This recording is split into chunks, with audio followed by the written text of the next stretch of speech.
भगवद गीता से जीवन का 31वां पाठ। शुभ और अशुभ परिस्थितियों में समान कैसे रहें? सच्चा संतुलन कैसा होता है? नमस्कार। भगवद गीता के 31वें जीवन पाठ में आपका हार्दिक स्वागत है। पिछले पाठ में हमने जाना कि स्थित प्रज्ञ व्यक्ति सुख और दुख दोनों में समान रहता है।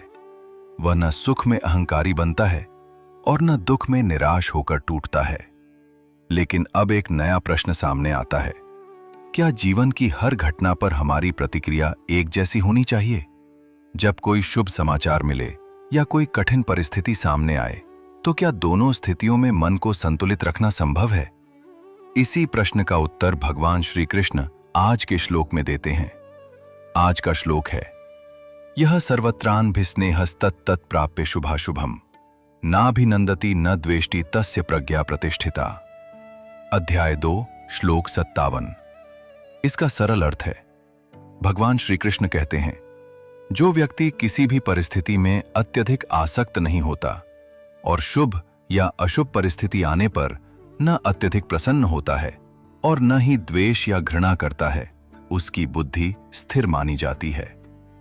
सोचिए, जीवन में हर दिन कुछ अच्छा होता है और कुछ वैसा भी होता है जो हमारी इच्छा के अनुसार नहीं होता। यदि हम हर छोटी सफलता पर अत्यधिक उछल पड़ें और हर छोटी असफलता पर निराश हो जाएं, तो हमारा मन कभी स्थिर नहीं रह सकता।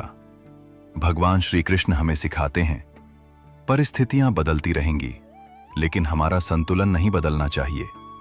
एक अनुभवी किसान को देखिए, कभी अच्छी वर्षा होती है, कभी कम, कभी फसल अपेक्षा से अधिक होती है तो कभी कम, लेकिन वह हर परिस्थिति में अगली तैयारी करना नहीं छोड़ता। उसे पता है, जीवन परिवर्तन का नाम है। इसी प्रकार एक सफल खिलाड़ी भी हर मैच नहीं जीतता, लेकिन हार के बाद अभ्यास छोड़ नहीं देता और जीत के बाद सीखना बंद नहीं करता। यही संतुलित दृष्टिकोण है। आज की दुनिया में लोग अक्सर दूसरों की प्रशंसा से बहुत खुश हो जाते हैं और आलोचना से बहुत दुखी। लेकिन यदि हमारी खुशी दूसरों की राय पर निर्भर है, तो हमारा मन कभी स्वतंत्र नहीं हो सकता। भगवान श्री कृष्ण हमें सिखाते हैं, अपने मूल्य का निर्णय दूसरों की तालियों या आलोचना से नहीं, अपने चरित्र और कर्मों से कीजिए। यही आंतरिक स्वतंत्रता है।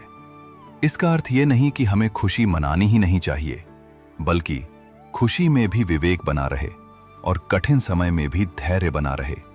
यही संभाव है। आज एक छोटा सा अभ्यास कीजिए।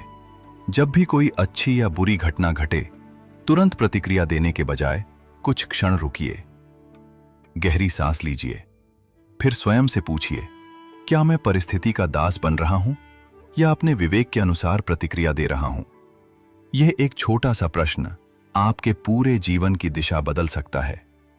धीरे धीरे आप अनुभव करेंगे कि आपका मन पहले से अधिक शांत हो रहा है, निर्णय अधिक संतुलित हो रहे हैं और परिस्थितियां अब आपको पहले की तरह विचलित नहीं कर पा रही। याद रखिए, शुभ और अशुभ दोनों जीवन का हिस्सा है, लेकिन आपकी बुद्धि इन दोनों से ऊपर उठ सकती है। भगवान श्री कृष्ण हमें यही सिखाते हैं कि जिसका मन परिस्थितियों से नहीं, सत्य और विवेक से संचालित होता है, वही वास्तविक स्थित प्रज्ञ है। आज का संकल्प यही हो, हम सफलता में विनम्र रहेंगे, असफलता में धैर्य रखेंगे, प्रशंसा में अहंकार नहीं करेंगे, आलोचना में निराश नहीं होंगे और हर परिस्थिति में अपने विवेक को जागृत रखेंगे। याद रखिए, जो व्यक्ति शुभ और अशुभ दोनों में संतुलित रहता है, वही जीवन की हर परीक्षा में सफल होता है।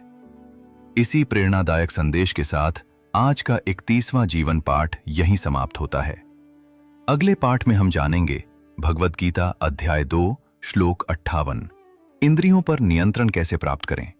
कछुए से क्या सीख मिलती है? धन्यवाद। राधे कृष्ण। हरि ओम।